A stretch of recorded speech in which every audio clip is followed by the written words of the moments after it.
এক সময়ের কথা। একটি গ্রামে ছিল এক গরিব কাঠুরে। সারাদিন জঙ্গলে কাঠ কাটত, তারপর সেই কাঠ বিক্রি করে অল্প কিছু টাকা রোজগার করত।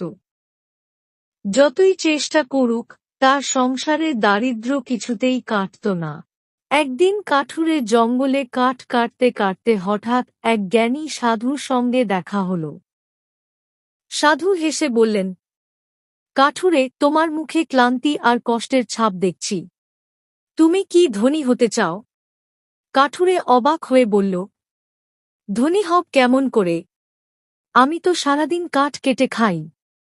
সাধু হেসে বললেন, তোমাকে আমি একটি জ্ঞানী চালা দিচ্ছি। এই চালাটি যখনই তুমি রান্না করবে, তোমার যত ইচ্ছা সুস্বাদু ভাত তরকারি তৈরি হয়ে যাবে। কিন্তু শর্ত আছে, লোভ করো না, মিথ্যা করো না। কাঠুরে আনন্দে ভেসে গেল। বাড়ি ফিরে স্ত্রীকে নিয়ে জ্ঞানী চালা দিয়ে রান্না করল।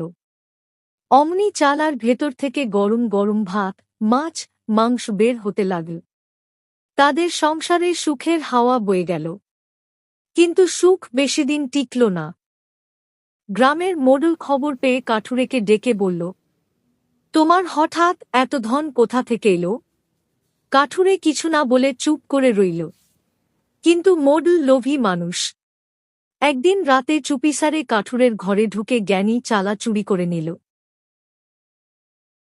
পরদিন কাঠুরে বুঝতে পারল, তার জ্ঞানী চালা হারিয়ে গেছে। সে দৌড়ে জঙ্গলে গিয়ে সাধুর কাছে কাঁদতে লাগল। সাধু হেসে বললেন, কান্না নয়, এবার আমি তোমাকে আরেকটি জ্ঞানী কাঠি দিচ্ছি। কাঠুরে গ্রামে ফিরে গেল। সে মোড়লের বাড়ির সামনে দাঁড়িয়ে বলল, কাঠি নাচো। অমনি কাঠিটি নাচতে নাচতে মোড়লের পিঠে আঘাত করতে লাগল। মোড়ল ভয়ে কাঁদতে কাঁদতে জ্ঞানী চালা ফিরিয়ে দিল। কাঠুরে আবার সুখে থাকতে লাগল। আর শিখল, লোভ আর অন্যায়ের শেষ কখনো ভালো হয় না।